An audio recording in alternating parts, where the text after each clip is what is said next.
انجیلی media میں ایک بار پھر سب کو خوش آمدید، ویلکم۔ آج ہم بات کریں گے ایک نہایت ہی اہم موضوع پہ، یعنی کہ کیا بائبل مقدس خدا کا کلام ہے۔ بائبل مقدس تاریخ کی وہ کتاب ہے جس پر ہمیشہ سے بہت زیادہ سخت تنقید کی گئی اور اب تک کی جا رہی ہے، لیکن بائبل ہے کہ جتنی تنقید اس پہ کی جائے اتنی ہی زیادہ یہ قوت سے پوری دنیا میں پھیلتی جا رہی ہے، اور آج بھی اپنے آغاز سے لے کر اور خاص طور پہ 1450 میں جب جوہانس گوٹنبرگ نے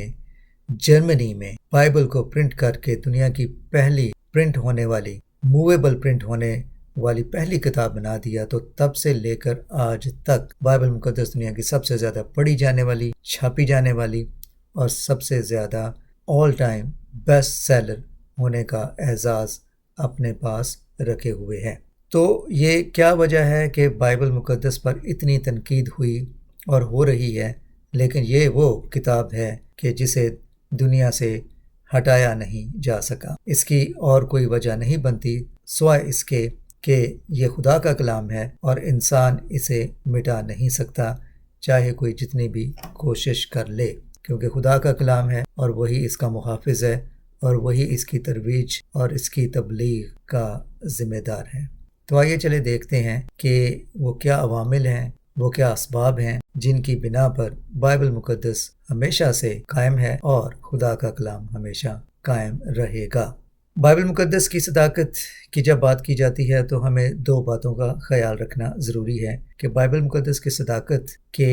بیانیہ میں سب سے پہلے تو ہمیں بیرونی یا خارجی شواہد اور پھر اندرونی یا داخلی شواہد پر غور کرنا ہے۔ بائبل پر اعتراض کرنے والے یہ کہتے ہیں کہ یہ خدا کا کلام نہیں ہے، یہ انسان کے ہاتھوں سے لکھی ہوئی کتاب ہے، اور یہ کیسے مان لیا جائے کہ یہ خدا کا کلام ہے۔ تو بائبل کی ریویلیشن دو طرح کی ہے، ایک تو وہ جو خدا نے ڈائریکٹلی یعنی بلا واسطہ براہ راست اپنے بندوں پر اپنا کلام آشکارا کیا، اور دوسری وہ جو انڈائریکٹلی خدا نے یہ کلام اپنے لوگوں پر اور خاص طور اپنے چنیدہ بندوں پر ظاہر کیا۔ تو جہاں تک ڈائریکٹ کلام کا تعلق ہے تو وہ خدا نے جب بزرگ موسیٰ سے کلام کیا تو انہیں بزرگ موسیٰ کو یہ شرف یا حق حاصل ہوا کہ انہوں نے خدا سے فیس ٹو فیس یعنی کہ بالمشافہ بات کی۔ اس کے علاوہ اور نبی پیغمبر بھی ہیں جنہیں کئی بار خدا نے فیس ٹو فیس نہیں تو کم از کم خدا نے اپنی آواز سے ان کو پکار کر ان سے کلام کیا۔ اس کے علاوہ خدا نے اپنے بندوں پر رویا اور خواب کے ذریعے بھی اپنا کلام ظاہر کیا، اور کئی نبیوں اور پیغمبروں کو معجزوں اور کراماتوں کا خاص طور پر اختیار دیا اور اس کے ذریعے لوگوں پر اپنے وجود کا اور اپنی طاقت کا اظہار کیا۔ کئی بار خدا نے فرشتوں کے ذریعے اپنے بندوں پر اپنے کلام کو آشکارا کیا۔ اب کلام پاک کو اگر دیکھا جائے تو یہ 66 کتابوں کی ایک لائبریری ہے یا مجموعہ ہے، اور اسے 40 مختلف مصنفین نے مختلف زمانوں میں تحریر کیا۔ اور سب سے بڑی بات یہ ہے کہ یہ مصنفین جو تھے اکثر ان میں سے کبھی بھی ایک دوسرے کو نہیں ملے تھے، بلکہ کئیوں کا تو ایک دوسرے سے سینکڑوں ہزاروں سالوں کا فاصلہ بنتا ہے، نہ صرف وقت کے لحاظ سے بلکہ ان کی فزیکل موجودگی بھی ہزاروں میلوں دور تھی، کیونکہ یہ وہ کتاب ہے جو 3 بر اعظموں پر لکھی گئی اور اس کے لکھنے والے 13 مختلف ممالک میں موجود تھے۔ تو یہ بڑی عجیب بات ہے کہ اس کے مصنفین نہ آپس میں کبھی ملے، اور ان کا زمانہ اور ان کی جو جگہ تھی جہاں وہ موجود تھے وہ بھی ایک دوسرے سے بہت زیادہ فاصلے پر تھی، چاہے وہ زمانوں کے لحاظ سے ہو، چاہے وہ ڈسٹنس یا فاصلے کے لحاظ سے ہو۔ یعنی 13 ممالک، 3 بر اعظم، 40 مصنف اور 66 کتب، اور اسے لکھنے میں 1600 سالوں کا عرصہ درکار ہوا۔ تو یہ کیسے ممکن ہو سکتا ہے کہ اس کتاب میں کوئی رد و بدل کیا جا سکے، جبکہ لکھنے والے ایک دوسرے سے اتنے دور اور اتنے طویل فاصلے پر تھے؟ لیکن اگر کتاب کو پڑھا جائے، بائبل مقدس کو پڑھا جائے، تو پوری بائبل مقدس ایک ہی کہانی نظر آتی ہے، اور یوں لگتا ہے کہ جہاں ایک مصنف نے کہانی چھوڑی، دوسرے مصنف نے وہیں سے اسے پکڑا اور آگے کہانی کو جاری رکھا، اور یہ سلسلہ بائبل مقدس کی آخری کتاب مکاشفہ تک اس طرح سے جاری رہتا ہے کہ ایک نہایت ہی خوبصورت تسلسل پوری کتاب میں نظر آتا ہے۔ تو یہ صرف اعجاز خدا کے کلام کو ہی ہو سکتا ہے کہ 1600 سال کے عرصہ پر لکھی گئی یہ کتاب، جسے 40 مصنفوں نے لکھا اور جو آپس میں کبھی ایک دوسرے سے ملے بھی نہیں تھے، اور جن کے فاصلے زمانوں کے لحاظ سے اور مقام کے لحاظ سے اس قدر زیادہ تھے، لیکن پھر بھی جو کہانی انہوں نے بیان کی وہ سب اس قدر مربوط تھی کہ جب بائبل مقدس کو پڑھا جاتا ہے تو یوں لگتا ہے کہ ایک ہی شخص نے یہ کہانی لکھی ہے، لکھنے والا مصنف ایک ہی ہے اور کہانی بھی ایک ہی ہے۔ اور یوں اس لیے لگتا ہے کیونکہ در حقیقت مصنف ایک ہی ہے اور وہ ہے خدا، لیکن اس نے اپنے بندوں کو استعمال کیا جو مختلف زمانوں میں تھے اور مختلف جگہوں پر تھے، لیکن چونکہ کہانی لکھوانے والا ایک ہی تھا یعنی کہ خدا، اس لیے اس کہانی میں ایک بلا کا ربط پایا جاتا ہے اور ایک خوبصورت تسلسل پایا جاتا ہے۔ پیدائش سے ایک باغ میں شروع ہونے والی کہانی مکاشفہ میں ایک خوبصورت شہر پر ختم ہوتی ہے۔ اگر ہم دیکھیں تو موضوع کے لحاظ سے بائبل مقدس کا ایک ہی موضوع ہے یعنی کہ نجات، لیکن اس میں انسانی زندگی پر پیش آنے والے مختلف واقعات کا ذکر ملتا ہے۔ بنی اسرائیل کی خدا کے ساتھ پوری تاریخ، جہاں کہیں انہوں نے خدا سے برگشتگی اختیار کی اور کس طرح خدا انہیں واپس اپنے پاس لایا۔ اس کے علاوہ زندگی کے دیگر حادثات اور واقعات جو انسان پر پیش آتے ہیں، انہیں بائبل مقدس کی مختلف کتابوں میں، خاص طور پہ زبور کی کتاب میں، ان کا احاطہ بڑی خوبصورتی سے کیا گیا ہے۔ تو پیدائش سے لے کر مکاشفہ تک، یعنی کہ پیدائش کی فردوس گمگشتہ سے مکاشفہ کی فردوس بریں تک، صرف ایک ہی کہانی پورے تسلسل سے بیان کی گئی ہے۔ 17ویں صدی کے ایک مشہور فرانسیسی اسکالر وولٹیر نے، جو کہ مسیحیت کے بدترین دشمن تھے اور ناقد تھے، انہوں نے کہا تھا کہ 100 سال کے اندر اندر مسیحیت بھی ختم ہو جائے گی اور بائبل مقدس صرف عجائب گھروں میں ایک کتاب کے طور پر دیکھی جا سکے گی۔ لیکن ہوا یہ کہ ان کی موت کے 50 سال کے اندر اندر ہی اسی گھر میں جہاں ان کی موت ہوئی تھی، بائبل سوسائٹی نے یعنی کہ جنیوا بائبل سوسائٹی نے اس گھر کو خریدا اور اسی گھر سے بائبل مقدس کی نشر و اشاعت شروع ہوئی اور وہیں سے بائبل مقدس کی اشاعت سے پوری دنیا میں ترویج شروع ہوئی۔ بائبل مقدس پر تنقید کرنے والے یہ بھی کہتے ہیں کہ بائبل مقدس خدا یسوع مسیح کے جب حوالے سے بات کی جاتی ہے تو ان کی حیات میں تو یہ کتاب لکھی نہ گئی، انجیلیں ان کی حیات میں تو نہ لکھی گئی بلکہ بعد میں لکھی گئی، لیکن یہ نہایت ہی مضحکہ خیز الزام ہے کیونکہ انجیلیں لکھنے والے وہ تھے جو خدا یسوع مسیح کے ساتھ تھے۔ ان میں سے بہت سے ایسے تھے جنہوں نے خدا یسوع مسیح کو دیکھا تھا اور ان کے ساتھ انہوں نے بڑی کلوز رفاقت کی تھی۔ متی، یوحنا اور لوکا اور مرکس، ان میں سے اکثر وہ تھے جنہوں نے خدا یسوع مسیح کو دیکھا تھا یا ان کے جو رسول تھے یا شاگرد تھے ان کے ساتھ ان کا ڈائریکٹلی واسطہ رہا تھا۔ تو یہ بھی ایک نہایت ہی مضحکہ خیز اور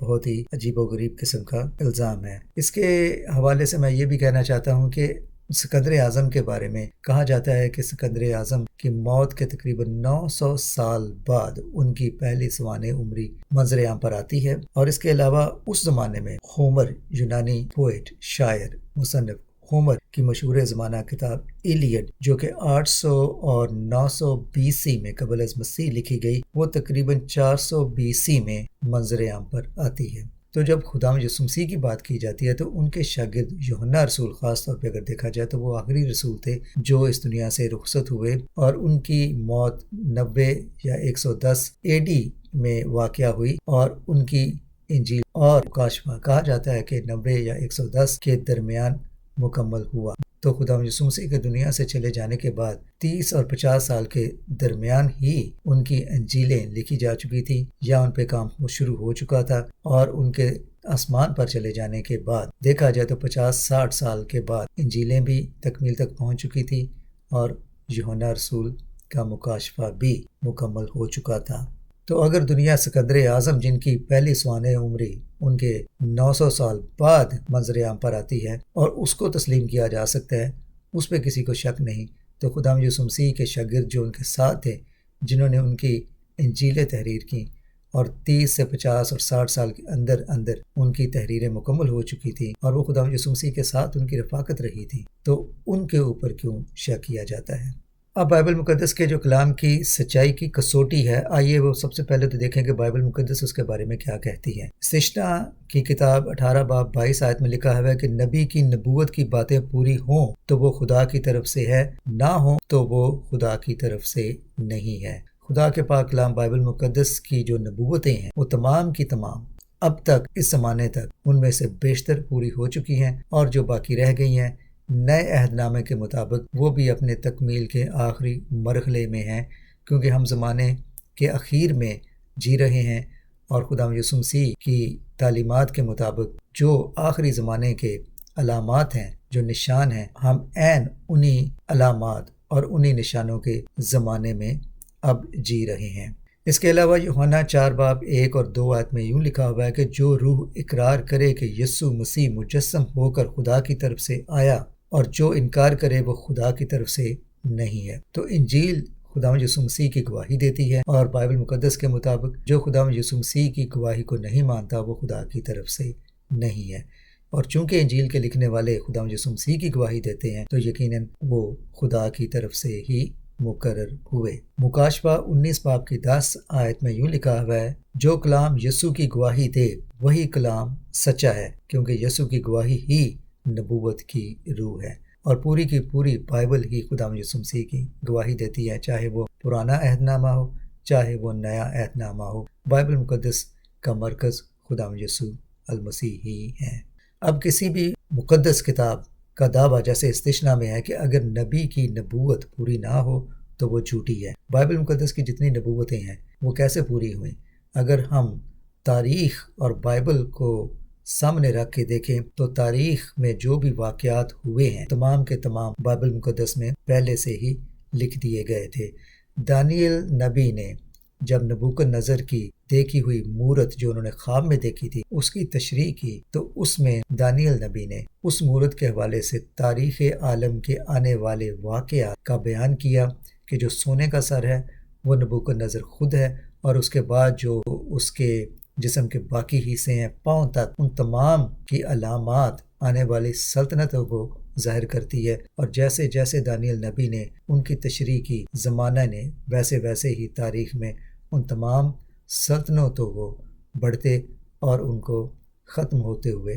دیکھا۔ تو اس سے بڑھ کر اور کیا سچائی ہو سکتی ہے کہ کلام پاک میں جو جو نبوتیں کی گئیں، جو جو تشریحات کی گئیں آنے والے زمانوں کی، ویسی ویسی ہی وہ پوری ہوتی گئیں۔ اس کے علاوہ یہ بھی اعتراض کیا جاتا ہے کہ موسیٰ کے زمانے میں تو کوئی لکھائی کا نظام ہی نہیں تھا، جو کہ ایک سراسر لغو اور نہایت ہی عجیب و غریب قسم کا الزام ہے۔ 1887 میں شمالی مصر میں 300 کے قریب کلے ٹیبلٹس یعنی کہ مٹی کی تختیاں دریافت کی گئیں، جنہیں ٹیل ایل ارمانا کے نام سے منسوب کیا جاتا ہے۔ فلسطین اور مصر کے درمیان ہونے والے قدیم کاروباری لین دین اور ان کے درمیان ہونے والے معاہدوں کا تمام ذکر جو ہے وہ ان ٹیبلٹس یا ان تختیوں پر موجود ہے۔ تو یہ کہنا کہ اس وقت لکھائی تھی ہی نہیں، یہ بالکل غلط بات ہے، کیونکہ اس وقت بھی ہیروگلیفکس کے طرز کی لکھائی کا نظام موجود تھا۔ اس کے علاوہ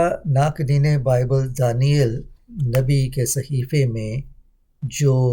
بیلشزر کا ذکر آتا ہے اس کے بارے کہتے ہیں کہ یہ بات تو بالکل ہی غلط ہے اور بائبل کو غلط ثابت کرتی ہے، کیونکہ بائبل کے بیلشزر کا تاریخ میں، بابل کی تاریخ میں کسی طرح سے بھی کوئی ذکر نہیں ملتا۔ لیکن یہ بات بھی ہم دیکھتے ہیں کہ بعد میں جب تاریخ دانوں نے اس کا گہرا مطالعہ کیا اور اس کے حوالے سے جو بابل یعنی کہ موجودہ عراق میں ایکسکیویشن کی گئیں، کھدائی کی گئی، اور وہاں سے جو ان کو تحریریں ملیں، تختیوں پر موجود تحریریں ملیں، ان سے ان کو یہ معلوم ہوا کہ تاریخ دان جو کہتے ہیں کہ بیلشزر تو تاریخ میں کہیں موجود ہی نہیں ہے بلکہ نیبونیٹس ہے جس کا ذکر پایا جاتا ہے، تو تاریخ کی ان تختیوں کو جو کہ موجودہ عراق سے دستیاب ہوئیں، وہاں یہ معلوم ہوا، ان کی تحریروں سے یہ معلوم ہوا کہ بیلشزر اور نیبونیٹس دراصل دو بھائی تھے اور دونوں ہی ولی عہد تھے اور دونوں ہی اپنے ملک پر مختلف حصوں پر حکومت کرتے تھے۔ اس کے علاوہ یہ بھی کہا جاتا ہے کہ بائبل مقدس میں جو کچھ لکھا گیا ہے وہ لوگوں نے، وہ انسانوں نے خود لکھا ہے۔ وہ خدا کا کلام کہاں ہے؟ کہاں خدا نے کہا ہے کہ یہ میرا کلام ہے؟ اور جیسے کہ ہم جانتے ہیں کہ بزرگ موسیٰ پر خدا جب اپنا کلام آشکارا کرتا تو یوں لکھا جاتا کہ خداوند خدا یوں فرماتا ہے، اور یہ الفاظ ہمیں بائبل مقدس میں سینکڑوں بار ملتے ہیں۔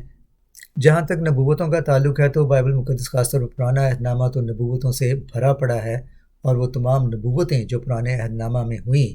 ان میں سے اکثر و بیشتر اب تک پوری ہو چکی ہیں، اور جو اخیر زمانے کی نبوت خدا یسوع مسیح نے کی اور ان کے شاگردوں نے کی وہ اب پوری ہو رہی ہیں۔ پرانے عہد نامے میں آنے والے مسیح کا ذکر ہمیں یسایہ، زکریا، یرمیہ اور دیگر صحائف میں ملتا ہے، اور وہ تمام کی تمام جو نبوتیں مسیح کے حوالے سے، آنے والے مسیحا کے حوالے سے، وہ تمام کی تمام خدا یسوع مسیح کی ذات اقدس میں پوری ہوئیں۔ اس کے بعد ہم یہ بھی دیکھتے ہیں کہ آخری زمانہ میں جو دنیا کے حالات ہوں گے ان کا ذکر بھی بائبل مقدس میں پایا جاتا ہے، اور آج ہم وہ تمام حالات اپنی آنکھوں سے پورے ہوتے ہوئے دیکھ سکتے ہیں۔ موجودہ زمانے کی اخلاقی پستی اور جو ٹرموائل ہے دنیا میں، بے چینی ہے، بے تابی ہے، ابتری پھیلی ہوئی ہے، ان تمام باتوں کا ذکر ہمیں بائبل مقدس میں ملتا ہے۔ آخری زمانہ میں جو اخلاقیات کا حال ہوگا، جو انسانی رشتوں کا حال ہوگا، جو انسانی فطرت کا حال ہوگا، وہ ہمیں تمام کا تمام بائبل مقدس میں ملتا ہے۔ دوسرا تموتھیوس 3:1-9 آیات میں یوں لکھا ہوا ہے کہ آنے والے زمانے میں کس قدر لوگ پست حال ہو جائیں گے اخلاقی طور پر، اور محبت ٹھنڈی پڑ جائے گی، اور جھوٹے استاد نکل آئیں گے، اور ہر طرح کی بدی اور بدکاری دنیا میں نظر آئے گی۔ اس کے علاوہ مکاشفہ کی کتاب میں ہمیں دنیا کے حالات کا جو کلائمیکس ہے، زمانوں کا جو کلائمیکس ہے، اس کا ذکر ملتا ہے کہ قومیں ایک دوسرے پر چڑھائی کریں گی، سلطنتیں برپا ہوں گی اور سلطنتیں ختم ہوں گی، اور دنیا میں کس قدر زیادہ برے حالات ہوں گے، کال آئیں گے، بھونچال آئیں گے، جھوٹے مسیح کھڑے ہوں گے، لوگ لالچی، ڈھونگی، فریبی اور چال باز ہوں گے، والدین کی نافرمانی کرنے والی اولاد ہوگی، اور خدا کا تمسخر اڑانے والے لوگ ہوں گے، لوگ شہوت پرستی سے بدمست ہوں گے، دنیا میں ایمانداروں کی کمی ہوگی، اور بے ایمان اور غلط قسم کے لوگ، بدکار قسم کے لوگ جو ہیں ہر جگہ پر کامیاب نظر آئیں گے، اور بہت سارے لوگ اپنے ایمان کی خاطر، مسیح پر ایمان کی خاطر قتل کیے جائیں گے، سلطنت پر سلطنت چڑھائی کرے گی، اور قومیں ایک دوسرے پر جنگیں برپا کریں گی، اور ہر طرف جنگیں اور جنگوں کی افواہیں ہوں گی۔ اس کے علاوہ مخالفین مسیح قوت پائیں گے، اور اہل ایمان سخت آزمائشوں کا سامنا کریں گے۔ بہت سے لوگ مسیح کے نام پہ آئیں گے کہ ہم مسیح ہیں، یعنی کہ جھوٹے مسیح کھڑے ہو جائیں گے، اور اس وقت چنیدہ لوگ، خدا کے چنیدہ لوگ خاص طور پر بہت زیادہ اذیتیں سہیں گے، اور ان چنیدہ میں سے بھی بہت سارے برگشتہ ہو جائیں گے۔ یہ تمام نبوتیں، یہ تمام حالات جو دنیا کے ہیں یا ہونے والے ہیں، ان تمام باتوں کا ذکر ہمیں بائبل مقدس میں جا بجا ملتا ہے۔ اس کے علاوہ ہم دیکھتے ہیں کہ پیدائش کی کتاب 49 باب میں جو پہلی نبوت ہمیں ملتی ہے، جو یعقوب اپنے بیٹوں کے حوالے سے کہتے ہیں کہ آنے والے وقت میں ان کے بیٹوں کی نسلوں کے ساتھ کیا ہونے والا ہے۔ اندازہ کریں کہ یہ بات ہمیں پیدائش 49 باب میں ملتی ہے، اور یہ مکاشفہ یعنی کہ بائبل مقدس کی آخری کتاب تک وہ تمام باتیں بار بار جس طرح سے پیدائش کی کتاب میں بیان کی گئی، مکاشفہ کی کتاب تک بالکل ویسے ہی ایک کے بعد دوسری پوری ہوتی چلی جاتی ہیں۔ اس کے علاوہ ہم دیکھتے ہیں کہ استثنا 31 باب کی 29 آیت میں بزرگ موسیٰ فرماتے ہیں کہ میری موت کے بعد بنی اسرائیل کس طرح سے بار بار خدا سے برگشتگی اختیار کریں گے، اور کس طرح سے خدا بار بار ان کو اپنے پاس بلانے کی کوشش کرے گا، اور اس بات کو بھی ہم پورا ہوتے ہوئے بار بار بائبل مقدس میں دیکھتے ہیں۔ ایک اور اعتراض جو بائبل پہ کیا جاتا ہے وہ یہ ہے کہ بائبل کا سائنس کے ساتھ کوئی تعلق نہیں ہے، کہ سائنس اور بائبل آپس میں ایک دوسرے کی مخالف ہیں۔ یہ بات بالکل غلط ہے، کیونکہ بہت بڑے سائنسدان، دنیا میں جتنے بھی بڑے سائنسدان گزرے ہیں، آئزک نیوٹن جیسے سائنسدان اور انوینٹرز، تھامس ایلوا ایڈیسن جیسے انوینٹر اور بہت سے، وہ تمام کے تمام مسیحی تھے اور بائبل مقدس پر ایمان رکھنے والے تھے۔ ایوب کی کتاب کو کہا جاتا ہے کہ یہ سائنس کی پہلی کتاب ہے، کیونکہ جو بات بعد میں معلوم پڑی کہ زمین خلا میں معلق ہے، 1650 میں پہلی بار اس بات کو حتمی طور پر تسلیم کیا گیا کہ کس طرح سے زمین اسپیس میں معلق ہے۔ ایوب کی کتاب میں یہ لکھا ہوا ہے 26 باب کی 7 آیت میں کہ زمین خدا نے اسپیس میں یعنی خلا میں معلق رکھی ہے۔ اس کے علاوہ زمین کے گول ہونے کا ذکر یسایہ 40 باب کی 20 آیت میں ملتا ہے، اور یہ بات ہمیں 680 سے لے کر 740 BC کے دوران یسایہ نبی کے ہاتھوں لکھی ہوئی ملتی ہے، جبکہ اس کا بعد میں کئی صدیوں بعد اس بات کو سائنس نے سچا تسلیم کیا۔ اس کے بعد کہا جاتا ہے کہ ستاروں کا علم، اس کے بارے میں بائبل مقدس میں لکھا ہے کہ کون ہے جو ستاروں کو گن سکتا ہے۔ گو کہ آج سائنس نے بہت بڑے بڑے ٹیلیسکوپ بنا لیے ہیں، لیکن باوجود اس کے کوئی بھی ستاروں کو نہیں گن سکا، کیونکہ بائبل مقدس نے اس کا فیصلہ پہلے ہی دے دیا ہے کہ کون ہے جو ستاروں کو گن سکتا ہے۔ سائنس جتنی بھی ترقی کر لے، ستاروں کا شمار نہیں کر سکتی۔ یہ بات ہمیں یرمیہ کے صحیفے اس کے 33 باب کی 22 آیت میں ملتی ہے کہ جیسے اجرام فلک بے شمار ہیں، یعنی کہ کوئی بھی اجرام فلک یعنی کہ ستاروں کو گن نہیں سکتا۔ اور جہاں تک زمین کے گول ہونے کا تعلق ہے، تو جیسے میں نے پہلے بیان کیا کہ بائبل مقدس نے اس کا پہلے ہی ذکر کر دیا ہے، اور اس کا ہمیں ذکر ملتا ہے یسایہ 40 باب کی 22 آیت میں، جہاں یوں لکھا ہے کہ وہ یعنی کہ خدا محیط زمین پر بیٹھا ہے۔ جہاں تک میڈیکل سائنس کا تعلق ہے، تو جیسے آج کل ہم سب جانتے ہیں کہ کووڈ-19 کی وجہ سے ہینڈ واشنگ اور سینیٹائزیشن کی بات بہت کی جاتی ہے،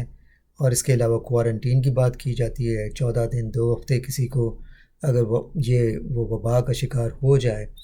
تو اسے کوارنٹین کیا جاتا ہے 14 دن کے لیے، اسے دوسروں سے الگ رہنے کے لیے کہا جاتا ہے۔ تو اندازہ کیجئے کہ بائبل مقدس میں اس کا ذکر ہمیں پرانے عہد نامہ میں پہلے سے ہی ملتا ہے۔ میڈیکل سائنس نے اس بات کو 1600 میں دریافت کیا، جو بائبل مقدس میں ہمیں پرانے عہد نامے میں ہزاروں سال پہلے ہی موجود ملتی ہے، جہاں لکھا ہوا ہے کہ اگر کوئی وبا کا شکار ہو تو اسے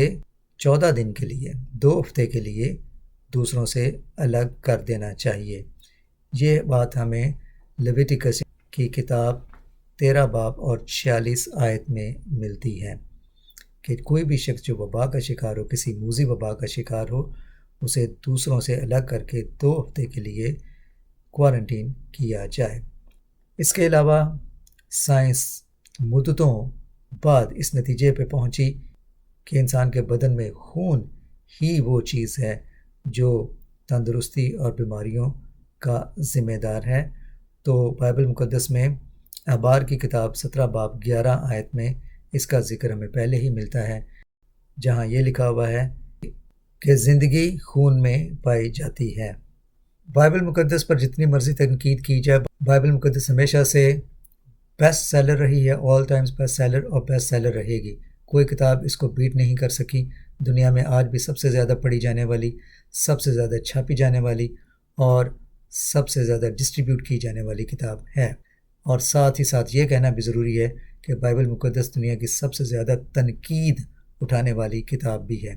سب سے زیادہ تنقید بائبل مقدس پر ہی ہوئی، سب سے زیادہ تفتیش بائبل مقدس پر ہی ہوئی،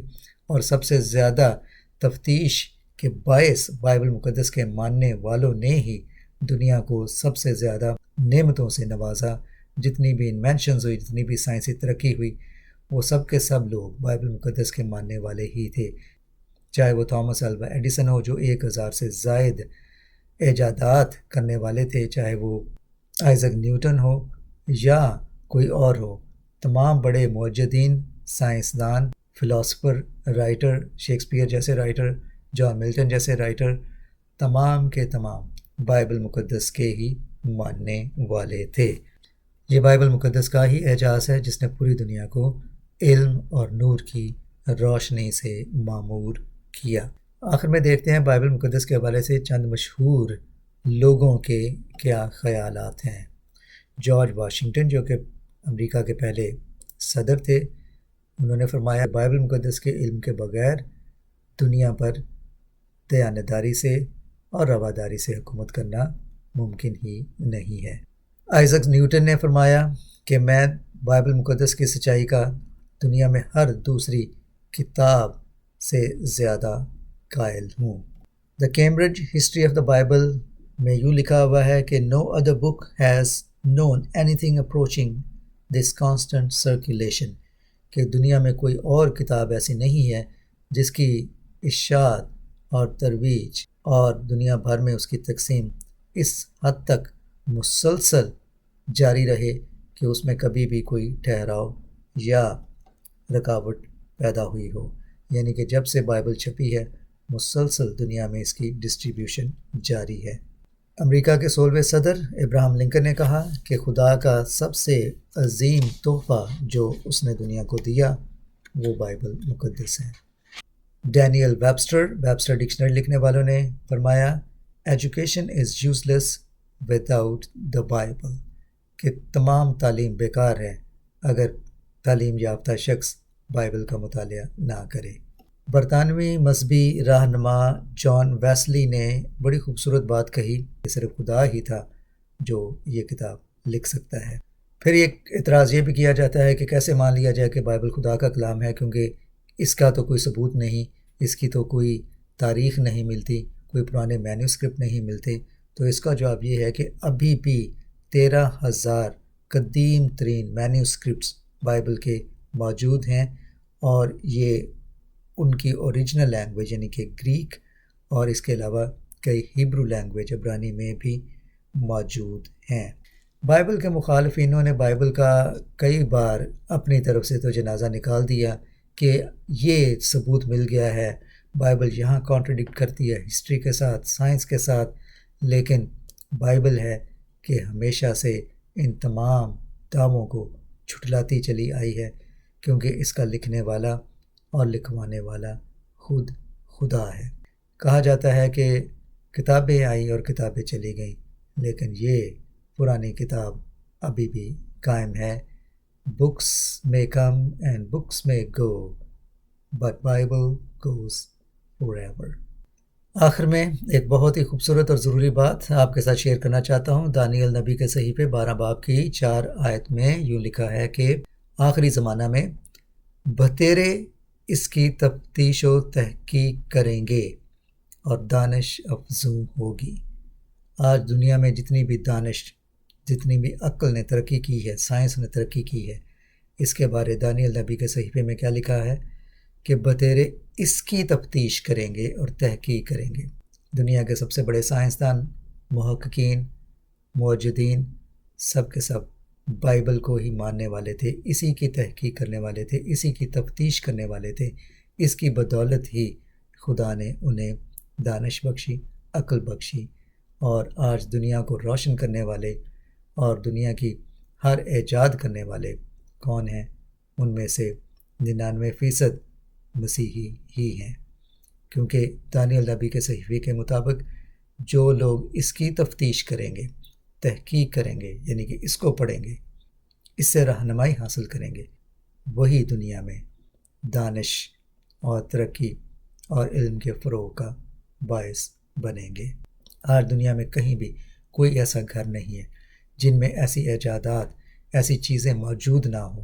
جن کے بنانے والے، جن کے موجدین، اوریجنل بنانے والے یا ان کا جو پروٹوٹائپ